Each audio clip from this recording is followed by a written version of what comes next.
Sunday, January 10th, 1926. 100 years ago. 6 more murders laid to Black Reichswehr, killings by German secret army, now 25, by Lincoln Eyre, Berlin, January 9th.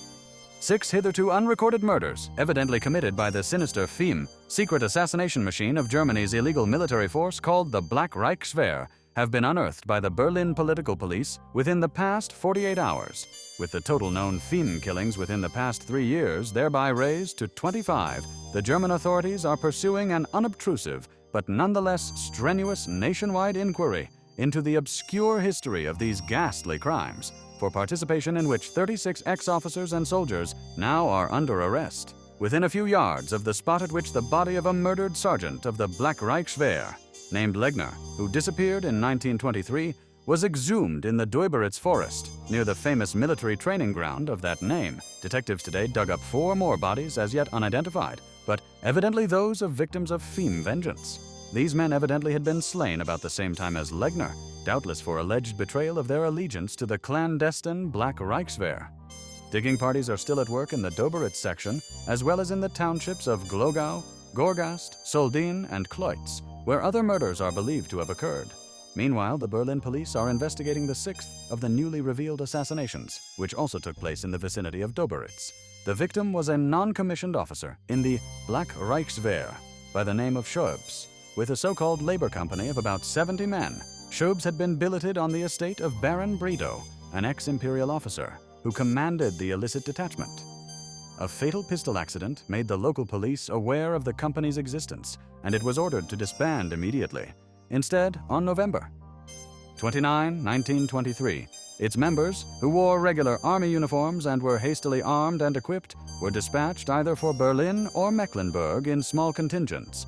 The last of these groups was composed of 11 men, among them Schoebs. He was walking toward the railroad station, half a mile behind his comrades, when one of them, Sergeant Arnold, ran back to him.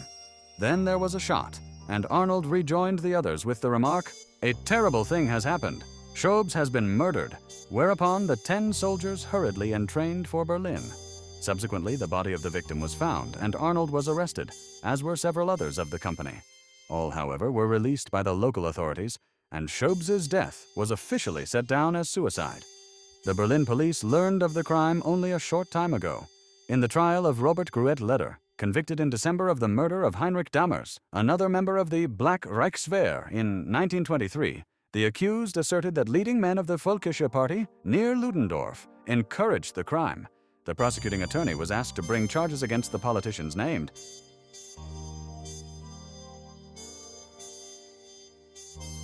Tidal sow wave sweeps harbor in Maine. Sea had previously receded on shore at Bernard, exposing the bottom.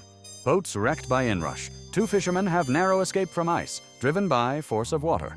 Southwest Harbor, me, January 9th.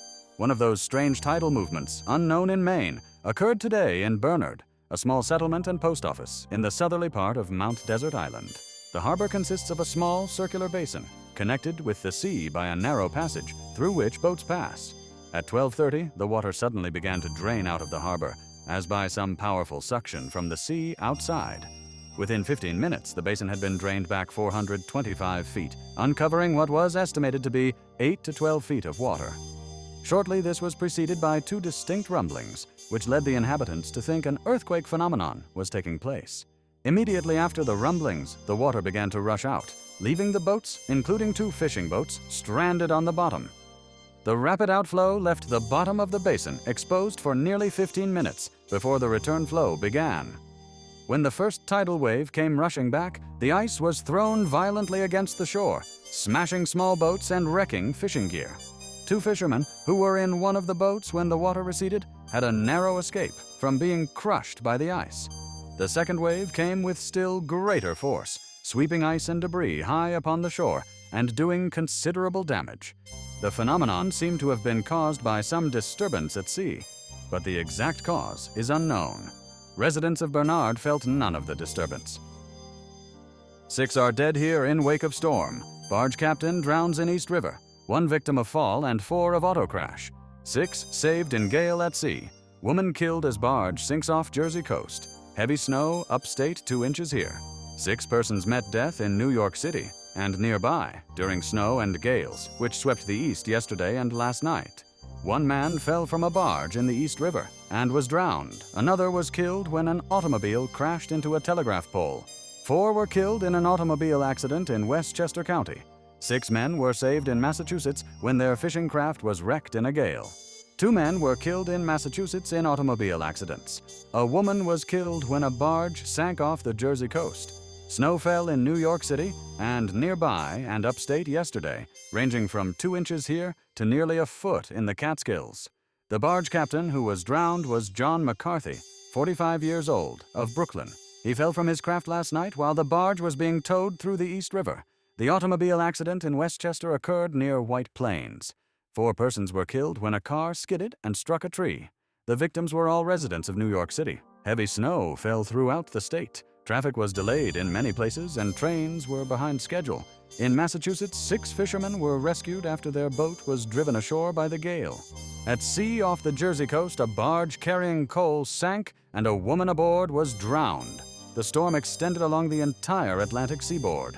Many of the Manhattan-bound East River ferry boats were delayed by the snow and ice. Traffic on the Brooklyn Bridge was slowed. The snowstorm forced schools in several sections to close early. In Brooklyn, several automobile accidents were reported, but none was fatal. In Queens, a truck skidded and overturned, injuring 2 men. Along the New Jersey coast, high winds lashed the shore and caused heavy seas. The barge that sank was reported to have broken loose from its tow. Upstate, the snowfall was heavier, with reports of 8 to 12 inches in some districts. Railroad service was seriously affected, and many trains were hours late. City officials said extra crews were sent out to clear streets and sidewalks. Snowplows were kept busy throughout the night. The Weather Bureau reported that the storm would move eastward today. Sunday, January 10th, 1926.